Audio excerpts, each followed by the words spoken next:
What is your understanding? The purpose is to gain more knowledge, to reduce your ignorance in simple language. You have ignorance, but you can reduce many of these wrong concepts, ideas that you have in your mind. That is called understanding. Otherwise, you won't gain anything from the temple and no any other purpose. Then there is no selfishness, because this is not for material gain, for enjoyment's sake. Knowledge is for us to use for our betterment, as well as to do some service to others. That is the purpose of a knowledge. So you gain this knowledge, that is understanding. Then you donate something, say publications, or charity, or dana, or any other religious activities, or poor people. What is your understanding?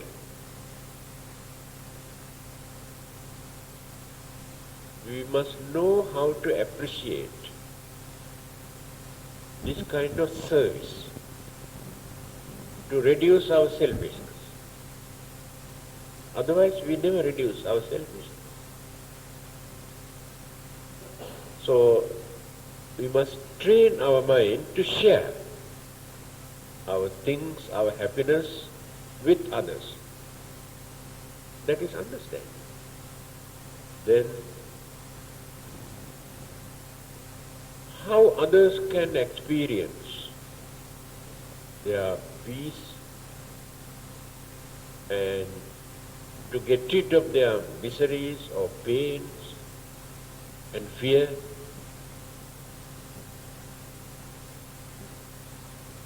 Then you know how to appreciate. That is called understanding. You are not doing all these things as your duties. Duties naturally you perform at home.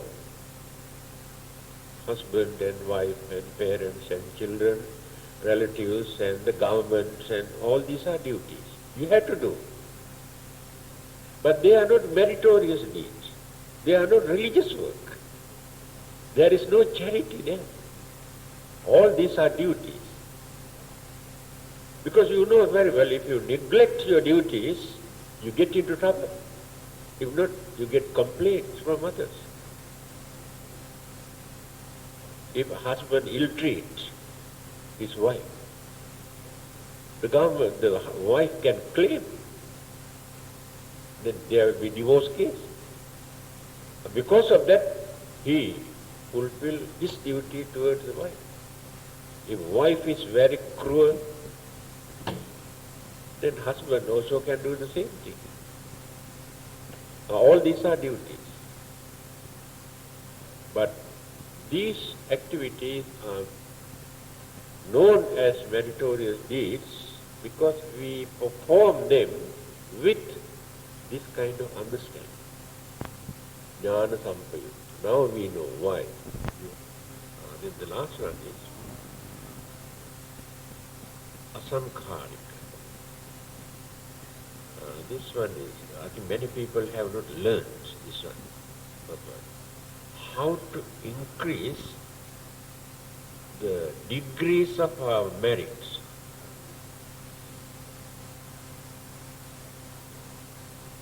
Asankhara.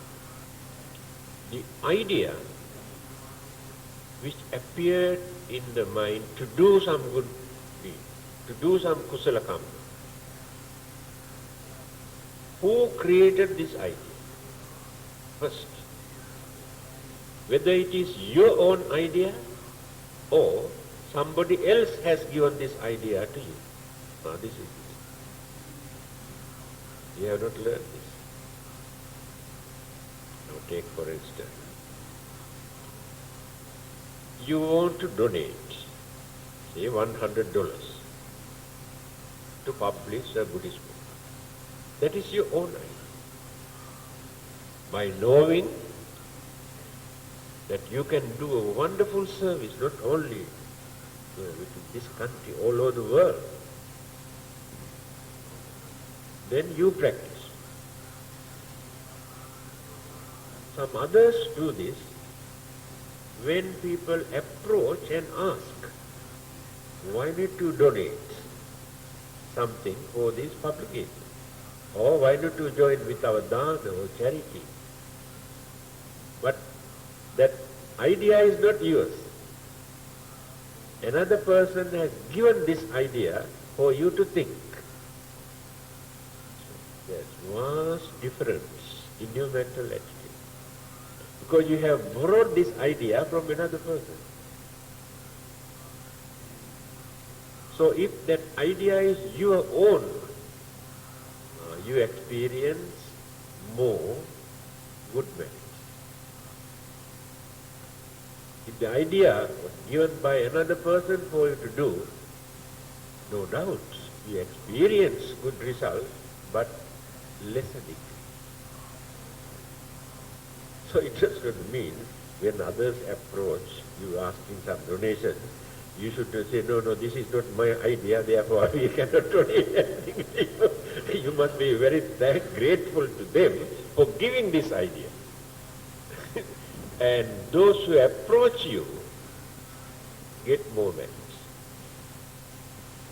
Because they encourage. They did not confine this idea to themselves.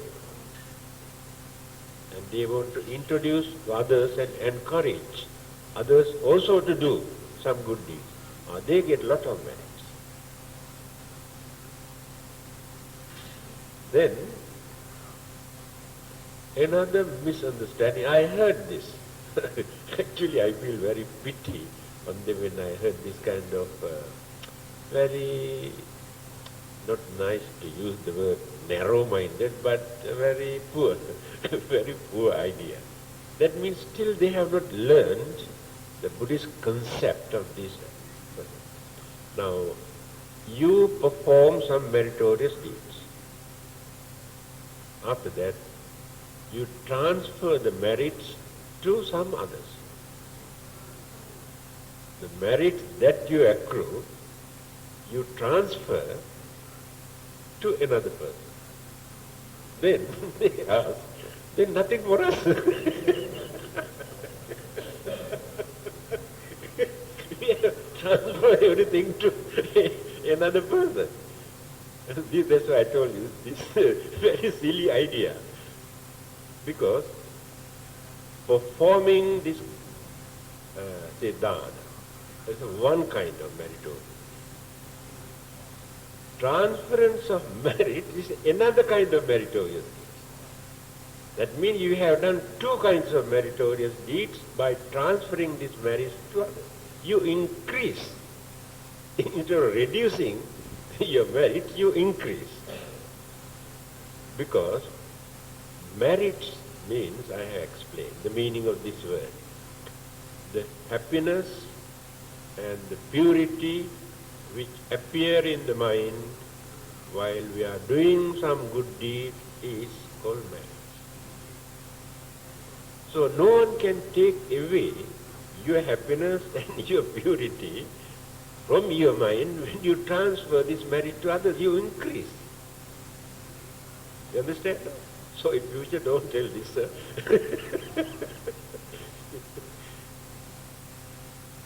So just now I explained. What are the main three causes or the roots for the evil deed? Lobha, dosa, moha. Craving, anger, ignorance. Then what are the main causes of our good deeds or good karma? Alobha, adosa, amoha. The mind is free from that craving or selfishness, free from anger or hatred or jealousy, free from ignorance or illusion. Then create good karma. But by keeping these things, if one of these things involved with our good deed, we pollute the purity of our mind. If craving or hatred or ignorance. Then I mentioned, this is a real Dhamma.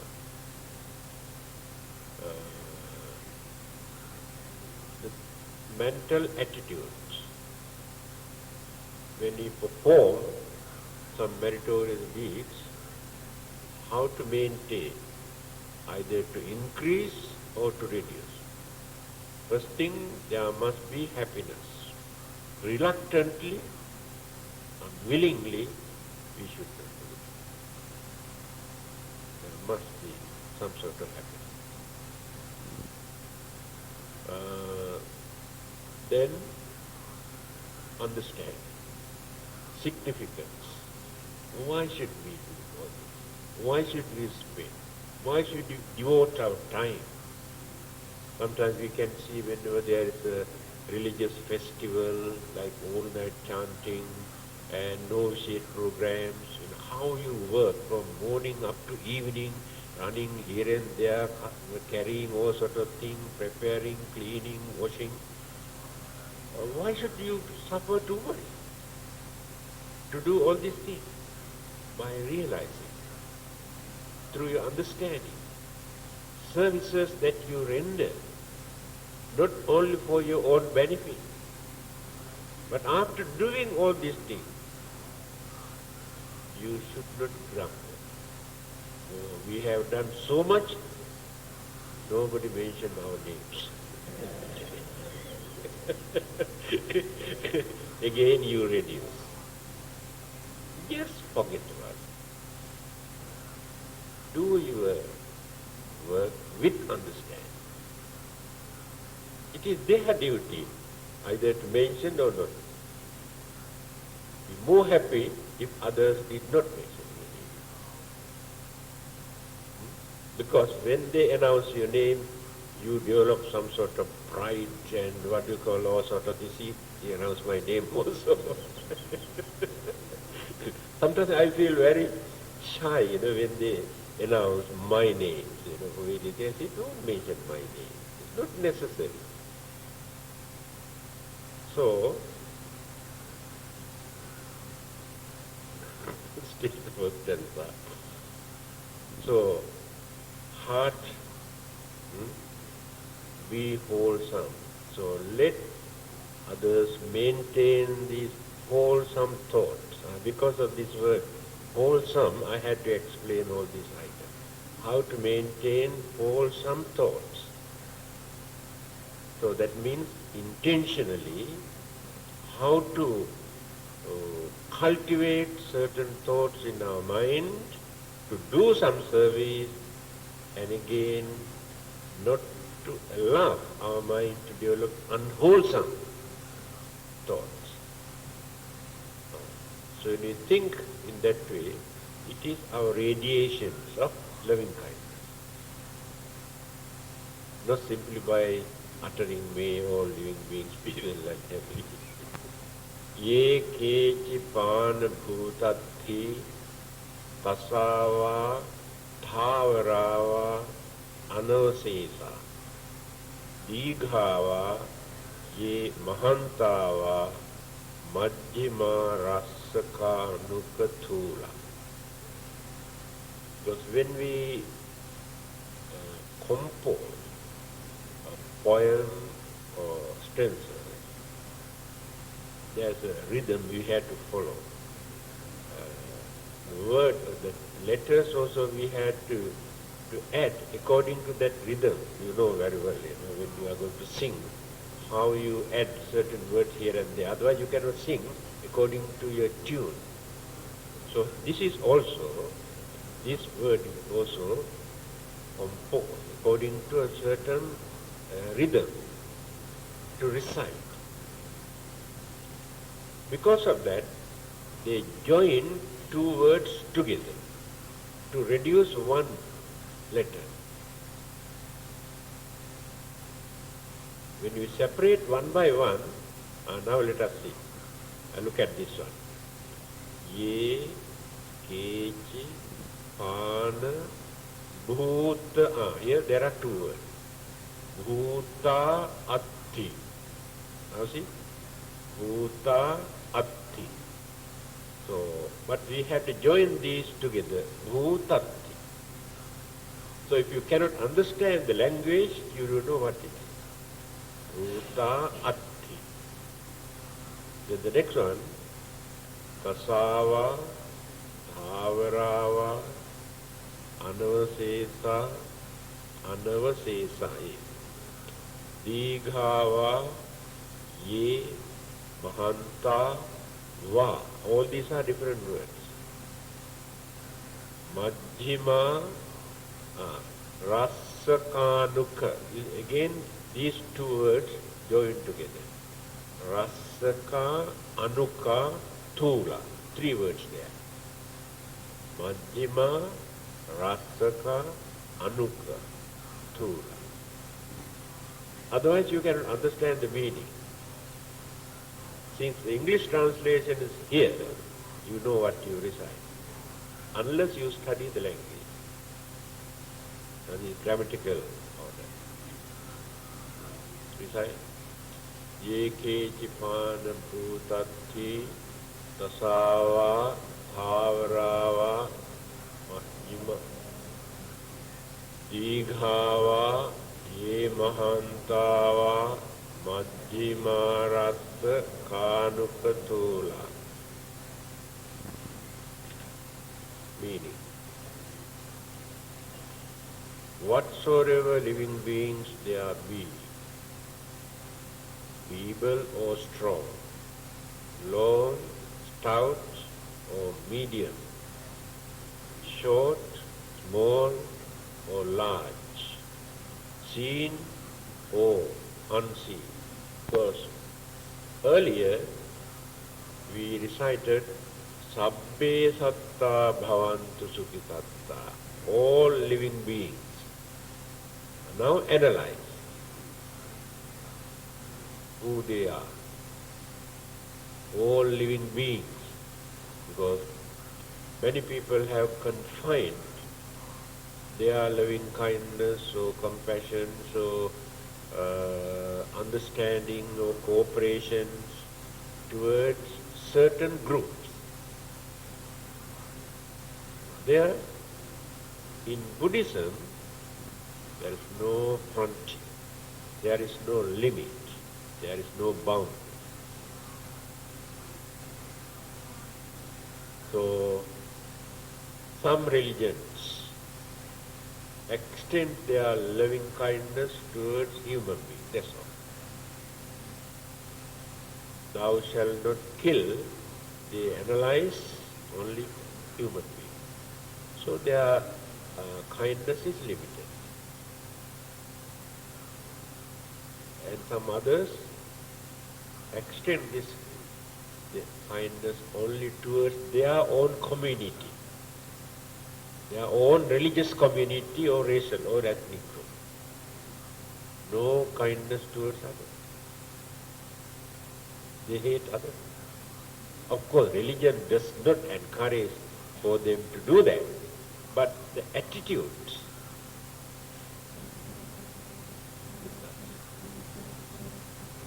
the racial, cultural, traditional, religious discrimination, we cannot practice in the fields of Buddhism. No barrier.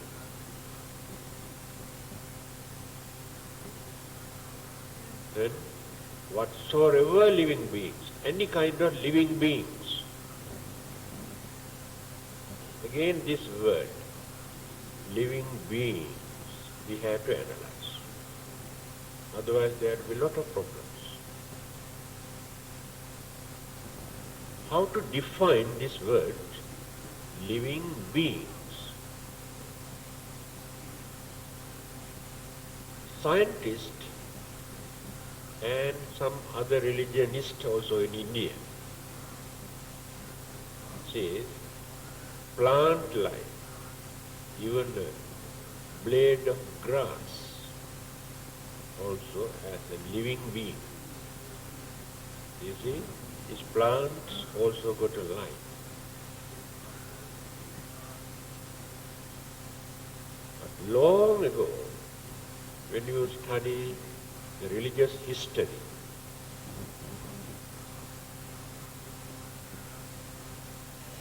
they accommodated only man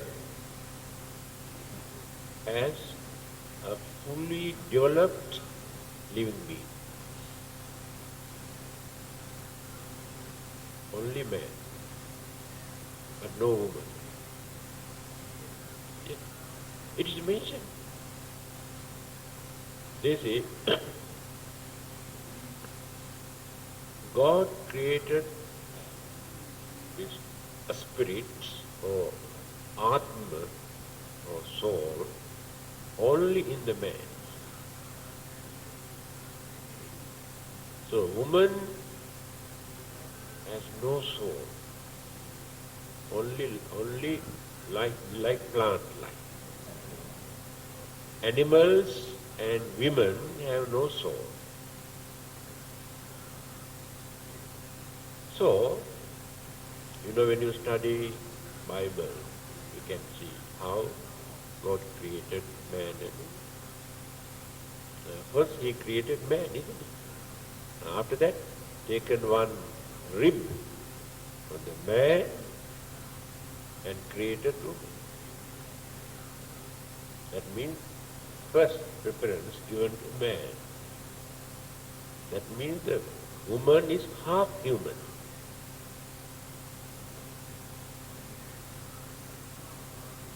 So he did not create man and woman together at once. Oh, there must be some reason. So he has taken one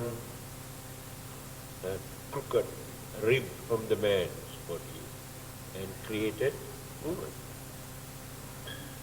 If the woman is crooked, man is responsible for that. Because taken crooked rib from the man's body. So you cannot blame the woman. These are the religious beliefs. Still people believe these things. What to do? Then, Ekindriya Satta. That's one word in Buddhism. We know very well we have 5 senses, isn't it? What are the 5 senses? We have all these 5. But plant life got only one.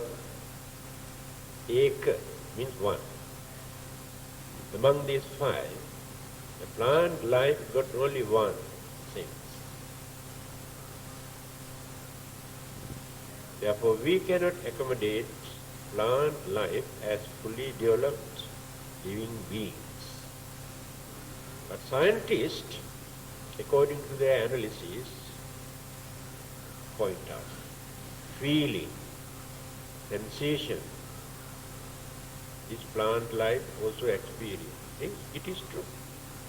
Buddhism cannot deny this. Today they have developed further to produce more flowers and fruits. The music, chanting, you can see good result. Sound vibration creates some sort of inspiration because that some sort of feeling and sensation experience is plant life. Otherwise, how can these plants go on searching what we call the food for their survival, roots, how far? You see a Bodhi tree, huge one, the roots might have gone up to brick field, road also. Go searching for the survival and energy. But no mind, no consciousness. mental aspect is completely missing there. But all the other elements, energies, cells, life process are there. So Charles Darwin, who discovered evolution, theory of evolution, discovered the beginning of his life and ended here. But he has discovered only element, evolutions of elements, how different shape, size, and many changes have taken place from time to time. He is right. But he was in the dark to understand how evolution takes place in the mental process. He had no idea. Buddhism explains how these two elements, energies, and the mental process are going on, evolving, changing. That is what we introduce as rebirth, appearance again. That life, continuity of mental process and the continuity of elements again combine together, exist together, again dissolve, and again join. But changes take place according to our mental attitude. So, this plant life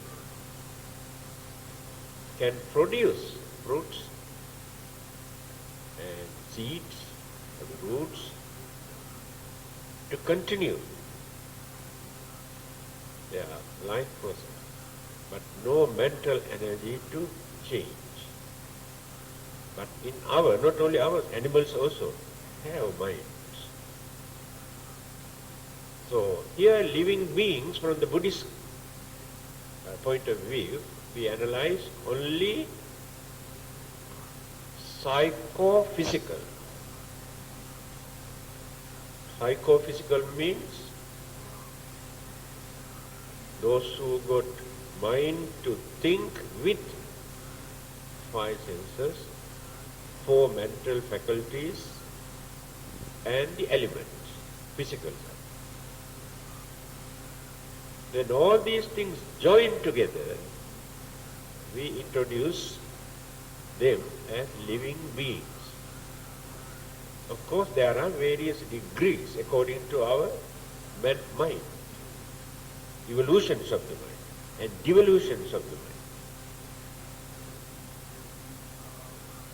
So, now the plant life is out. We cannot accommodate them as fully developed life. Now another big problem. What about virus, bacteria, germs, and worms? As good Buddhists, we cannot take antibiotics. Millions of virus, germs, and others we destroy. So then you cannot practice Buddhism. Do you take antibiotic when you are sick? Do you take? Then you are not good Buddhist. That's what the Buddha started at the very beginning. In his first sermon, not to go to extreme, to practice your religion. He has given this warning to avoid all these things. Don't go to extreme.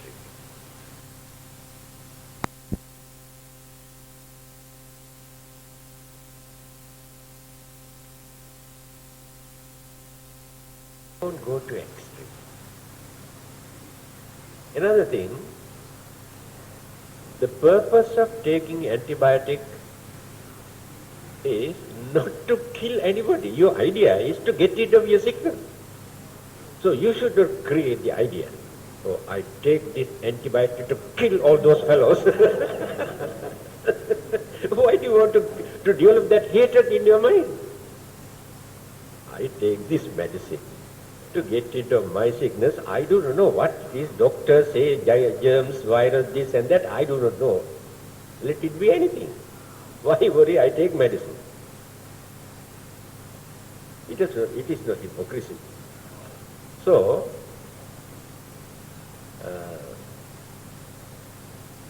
how can we take all these things if they are living beings?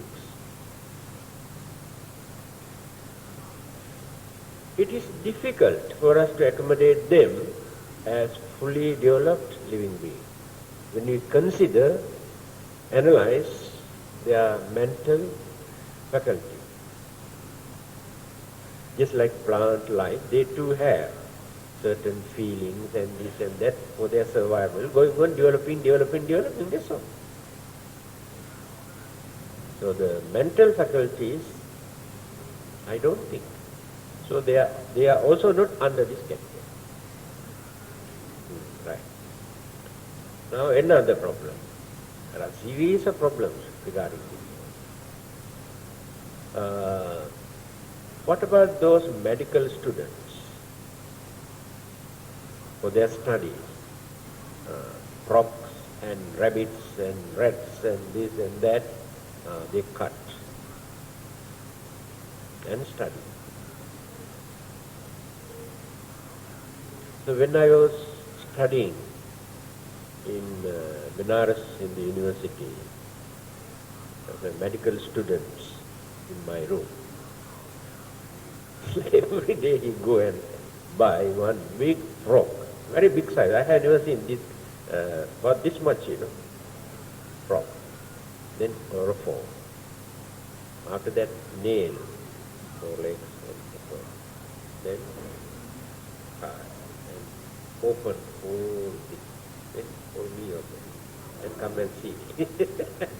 Now you can see the heart, how the lung, and the blood circulation and all these things, So, anyway, I have never developed any hatred or jealousy or anger or greed or anything in my mind.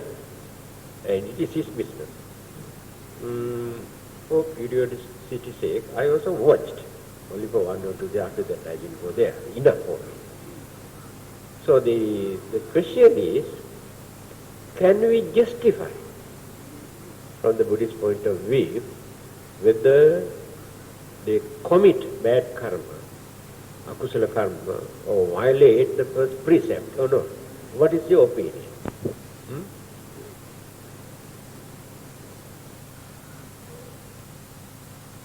No answer? Can you justify? Can you say nothing wrong? Or can you say bad? What is it? There must be something, isn't it? I think I mentioned just now, good karma and bad karma.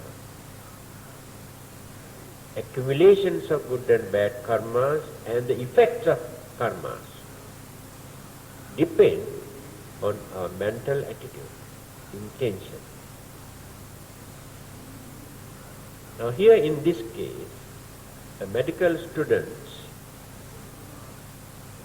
who want to study anatomy or medicine, he has never developed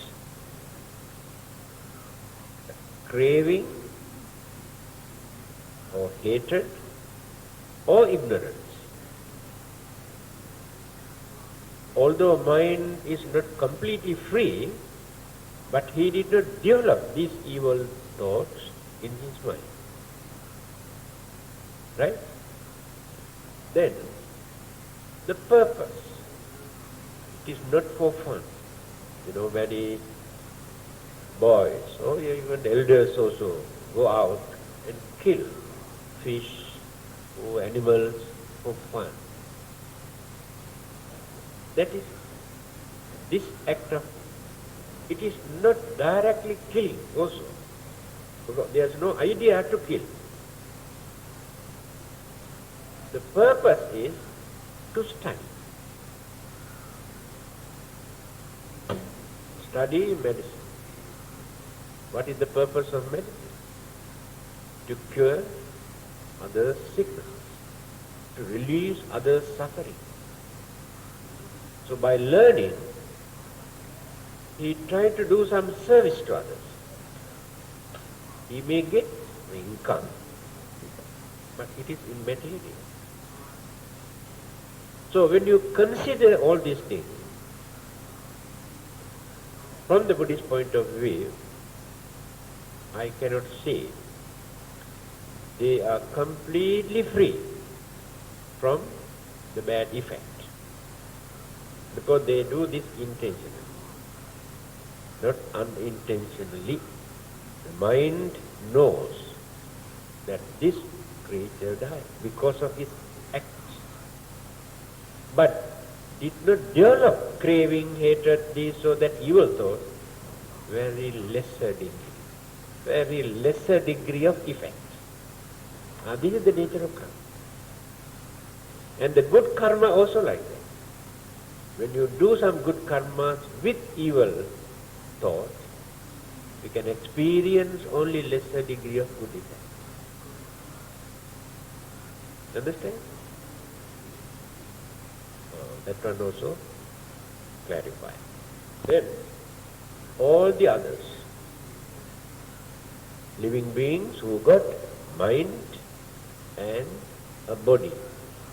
That body, visible or invisible, makes no difference. Invisible to our eyes, but many others can see. So we should not limit our kindness or our metta only towards one particular group, visible or invisible. So it started, may all living beings be happy. So I clarified many things. Whatsoever living being there be, feeble or strong, long and stout, or medium or short or small or large or seen or unseen, or different group. Because we are not scared to kill small ones, ants and flies, mosquitoes, because they are very small. They say, after all, what is their life? No value. Yes, to you there is no value. To them there is value. And to them there is no value, a human life. Because we think human life is more valuable, and others' lives are not very valuable. That justification is not correct.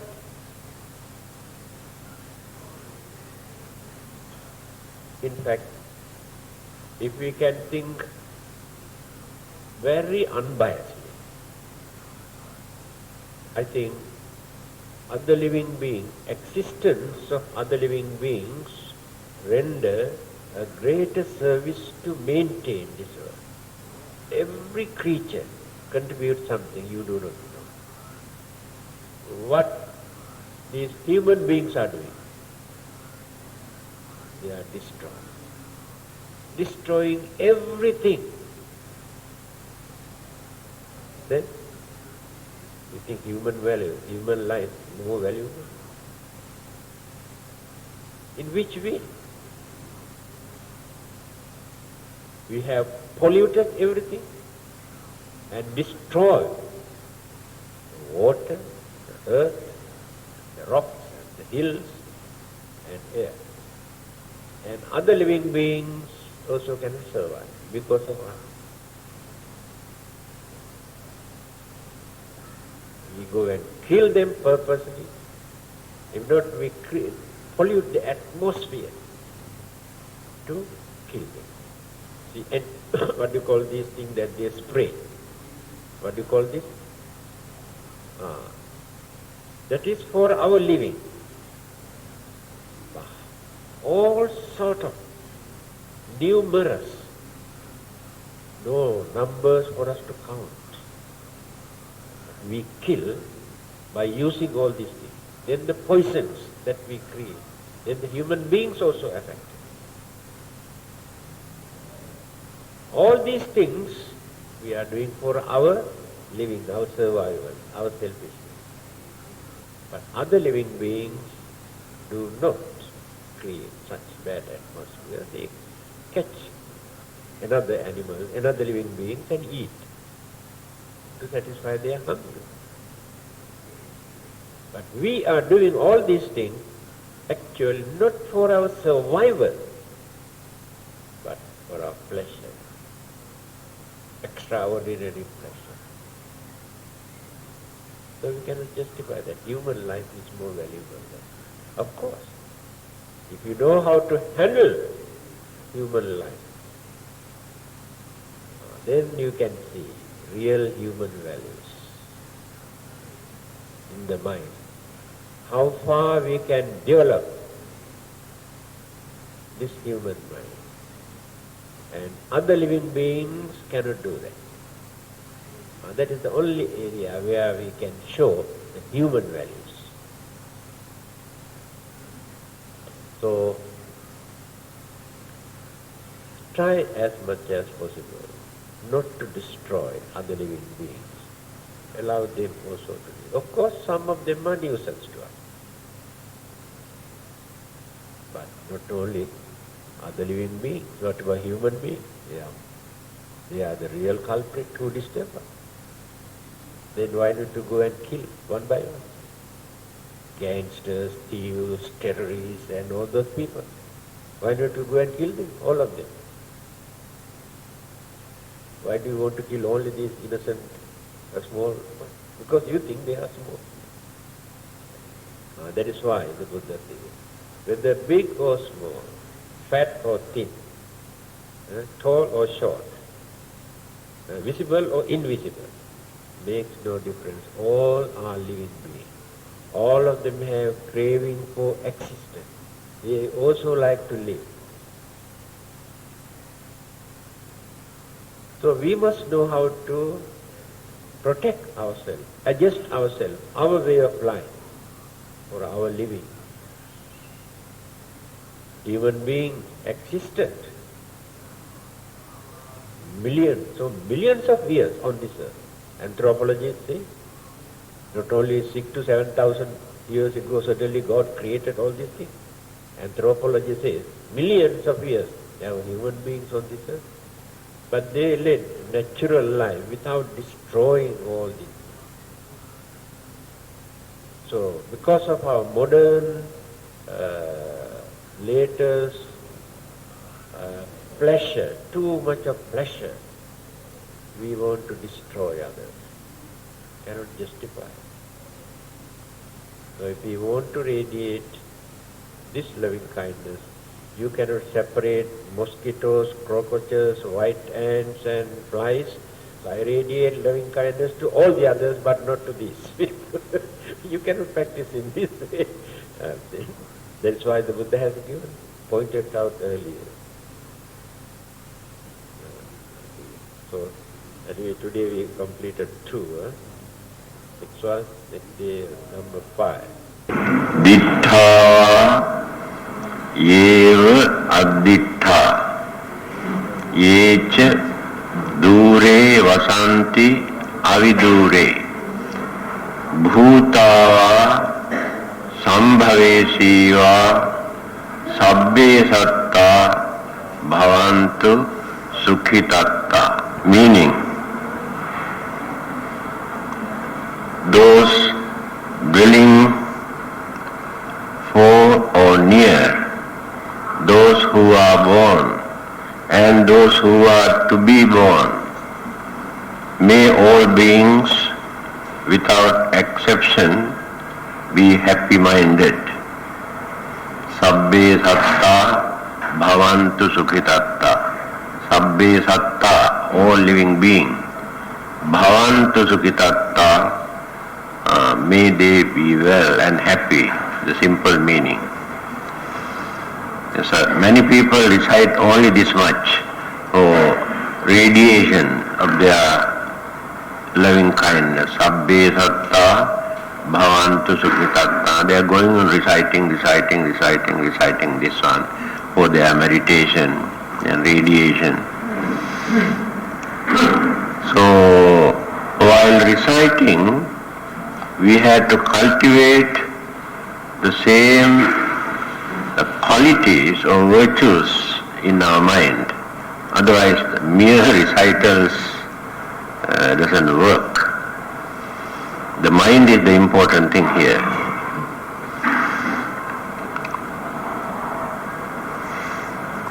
This one is very simple. Because usually when we develop our friendship, our goodwill, relationship, or friendliness, we extend towards those who associate with us or those who have some sort of connection with us. This is the normal human nature. But very difficult for them to radiate the same kindness towards others, unknown people or other living beings. Always they have some sort of frontier or some sort of limit. So the Buddhist loving kindness is not limited to any particular group or particular living beings. For all living beings who have a life. That's what we see recited just now, Sabbe Satta Bhavantu Sukhitatta. But those who are nearer to us get some sort of feeling. That means when we radiate or we express, indicate some sort of goodwill, having seen this attitude, they too, in return, radiate their kindness towards us. That is how it becomes some sort of energetic mental force. We exchange our goodwill, friendship, relationship, understanding, kindness, but not with any ulterior motive. It is not loving kindness. Understand? To gain something or just to please is not the purpose here. When we radiate or when we develop these thoughts in our mind, we purify our own mind. Without such purity, we cannot radiate anything. No effect at all. Sound vibration alone doesn't work. So every time when you recite, not necessary to recite in the Pali language, whatever language that you can understand, you can use. The idea is the important thing. Now we prefer this language, thinking that this is a holy language, the language spoken by the Buddha, and these are the words uttered by the Buddha. That is why we use this language. But you must try to understand what we recite, either in English or Chinese or any other language, whatever you can understand. This is very important. Those who are born and unborn, bhutava sambhavesiva, is very complicated. But our normal understanding regarding this interpretation is this: those who are born to this world and those who are not born yet, that means either in the mother's womb or somewhere else, unborn. But psychologically and scientifically, we can interpret this in different ways. That means, when the life is originated, we cannot see the nucleus of that life. That is mere consciousness, energy. Later, various other factors and energies or elements support, protect and develop. So it will take a certain period for that particular living being to gain senses or five senses and the development of the brain or brain cells. The mental energy is there, but this mental energy still cannot grasp, take any external object because not yet developed. But the consciousness maintains certain mental habits, karmic force, and various other mental faculties there, but not fully matured, not yet developed. So when you read Paticca Samuppada, the dependent upon origination, avidya paccaya sankhara, sankhara paccaya vijnanam, vijnana paccaya namarupam, namarupa paccaya salayatanam, are the development of various energies and the mental faculties. The life will be originated or start to develop due to certain mental forces. Without any mental force, there won't be any life. I think you have heard that there must be 5 factors to produce a life.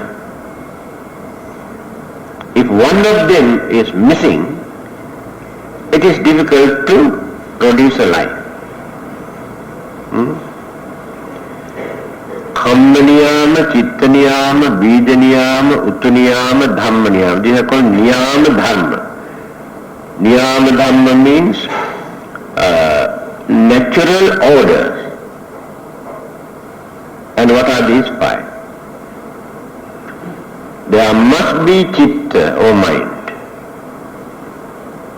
Without a mind, it is impossible to produce a life. But mental energy alone cannot produce a life.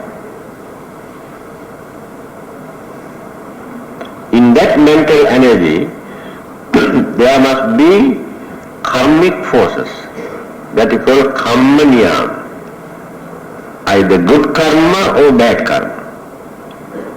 That is why Arahantas and Buddhas or Pacceka Buddhas stop their rebirth because they have empty their mind and no more karmic forces in that mind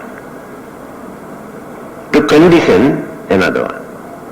But in our case, every minute we are going on accumulating either good karma or bad karma. We cannot stop this. 3 channels. By using our mind, we create good karma and bad karma. A speech, we create good karma and bad karma.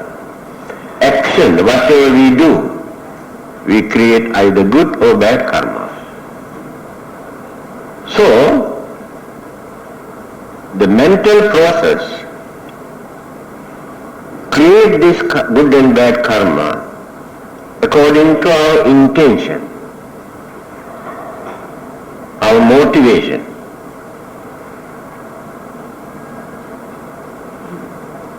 Now there are two energies here. Pure mental energy and the karmic energy in the same mental energy. Then these two energies also cannot create a life. Karma alone cannot produce a life. Then we need three more. That is called bija, germinal order, seed. That is called cosmic order, external energy. There must be some sort of germ or seed. Even for plant life also there must be something. But no mental energy or karmic energy in the plant life. Germinal order or seeds alone cannot produce a life without getting any cooperation or support from other factors. That is called uttuniyama, season, time or period.